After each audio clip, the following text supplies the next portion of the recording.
This channel is made possible by viewers like you. My viewers, subscribers, and patrons greatly help to keep this channel going. I wouldn't be here today if it wasn't for all of you. Please make sure to subscribe so you don't miss any uploads. And if you'd like to go the extra mile, please check out my Patreon page. For just $1 a month, you'll get access to what I'm working on, previews of upcoming content, and even early videos, along with other tier options for those that are interested. Thank you, and now on to the video. I wanted to make a follow-up video to my last Timesplitters video on trophies, so now that we have the games back, along with trophy support for those games, what are we seeing from this as an overall thing? Personally, I think this is a good thing for the games, the players, and the overall process of having these PS2 games come back to the PSN. I have been observing people discuss and figure out how to earn these trophies through the Timesplitters subreddit, along with new videos popping up on YouTube. Some of the trophies are pretty cool, outside of just beating the game, so we have people making new guides to go along with this. Again, this is all a very positive thing. More discussions, more searching, more overall playing of these games shoots those numbers up. And the big wigs are the ones that pay attention to that. The more we play, the more we search, the more we buy these games, the more hopefully publishers holding these rights are then able to look at that and want to take some action. That could mean that this series continues to live on. And to clarify, this series isn't going anywhere. It will continue to stand tall, even against a lot of modern games. But for those of us looking for it to continue through another release or even a remaster, all of our actions contribute to this, or at least I like to think so. It has been a pretty cool ride seeing these games come back. Back when they were announced late this summer, I was completely surprised. We weren't just getting the first game back, but rather every one of the ones from the trilogy. Usually we see Sony stagger out entries from a series, sort of like what they did with the Siphon Filter game, but the Omega strain is still missing. Come on Sony, give us this one back. Or better yet, remaster it with the online intact. Then the Timesplitters games came back, and still played great, but the trophies were missing, pointing to the fact that I have appreciated the strides Sony has made within this area of classic games, and providing more of them to use outside of emulation. I think that the entire process still has a long way to go, to get to where most of us gamers would prefer they be. For example, each one of those games needs to have some sort of trophy support on day one of these releases. It was good on Deep Silver to listen to their fans, voicing their concerns about the trophies, being absent from the Timesplitters games when they relaunch. But as a means to get these titles back, I would argue that part of the process must be that these games need to have trophy support. That way, when you have someone new come in and buy and try out these games, they can start earning those trophies on day one.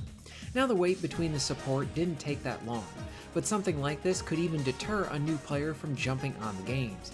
Sure, they might come back after the patch, but you want to strike while the iron is hot. Timesplitters gets re-released, then on that day, make sure it comes back with all the bells and whistles we would want. Now sure, we could have been in a situation where the game's re-released and they were a mess, played horribly, or even seeing Timesplitters 2 have the same emulation aiming problems as seen on the Xbox right now. Yes, a situation like that would be a lot worse. So if I had to pick my problems, I would most definitely go with the games being functional, playable, and good first, with trophies coming second. But honestly, we should be in a situation where we have it all at the launch. This is how it was when we played the games back on the PS2, and it's how it should be now. This is a bit of a tangent, but I look at Sony now and I just don't find myself interested in most of the games that they are pumping out. We are getting remasters for games that are not even that old. It's one thing to release a next-gen patch that allows for 60 FPS and maybe a bump in resolution, like we saw with Days Gone. Great game, underrated one, and one of the best exclusives. But situations like this with like the new Horizon remaster, it's where it looks like a lot of money, time, and resources went into making this remaster. Now sure, you can get it at a discount if you already own the game. That is at least better than what we saw with The Last of Us 1 remake, where you need to buy the entire game over again. But my overall question for this is, why? Something like Horizon 1 plays better on PS5 with that next-gen patch. Did Sony really need to spend all of that time, money, and resources on a remaster project? Personally, I think this is a waste of those, and all of that stuff could have been spent on newer projects, or even using them to bring back older series that we haven't really seen in a while. You want to remaster something? Do this for Heavenly Sword, Infamous, Resistance, and even the Killzone titles. Maybe invest in a new SOCOM game. Or better yet, use all of those resources to massively improve your classic catalog area. We need newer and original ideas that people actually want to play, not stuff like Concord.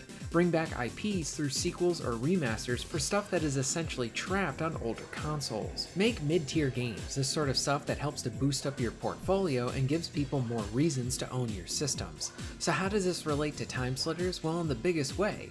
If you dump more resources into the classic catalog, that could improve the emulation, improve the options, and performance we had there, increase the number of titles we see. There's so much that could be improved in this area, and while we still might get it over a longer period of time now, but now you can't help but see that Sony seems to just be making miscalculations with the push for remastered games that honestly don't need it, and ignoring titles and options that could benefit from those resources.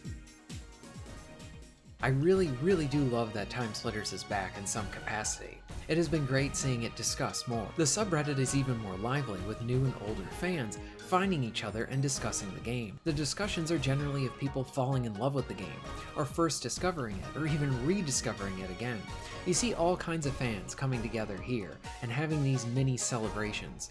I love seeing this. It shows a great side of fandom and gaming as a whole. This is usually not something that the media likes to point out, because it isn't really something that is going to get clicks, but as a fan of this series, I love what I have seen and I have to praise it. Personally, having these games back has just been a great excuse to play some of my favorites again. I have felt this way with the PS2 Classic Catalog editions. When we started coming back, we saw Star Wars Clone Wars get some more attention, which was great, as it deserves a proper remaster so that PC players can enjoy it natively too, along with playing Tomb Raider Legend again, a title I really love, and it was my very first Tomb Raider game that I beat, so it's a little special to me. I played that again, I loved it again, and have replayed it as well. Plus, seeing Sly Cooper come back is a treat, as I am slowly going through these games now for the channel. I miss when Sony made these types of things, and Timesplitters showing that even games that are over 2 decades old can still play great, and have more personality than many modern titles, provide a wealth of content from modes and unlocks too. It's still smooth, funny, silly, engaging, and just an overall great pieces of entertainment. Every one of them. They even make me more eager for the Timesplitters Rewind project, and even for that indie Agent 64 as well. I think I can say that there is a group of us that wants more games like this, more games in the spirit of this, more of our older favorites back as well. So now I want to hear from all of you. How do you feel about having Timesplitters back? What are your overall impressions of the additions to the classic catalog to the PSN? What titles are still missing that you hope to see? Should we get a remastered Timesplitters collection set? What do you think about all these Sony remasters and remakes for games that really don't need it? Let me know in the comments down below. If you're interested in supporting the channel, please check out my Patreon page. For just $1 a month, you can help to keep this channel going strong, and this allows me to be able to do more for my awesome audience. Please check out the links in the description and pinned comment for ways to support the channel. And most of all, thank you very much for watching.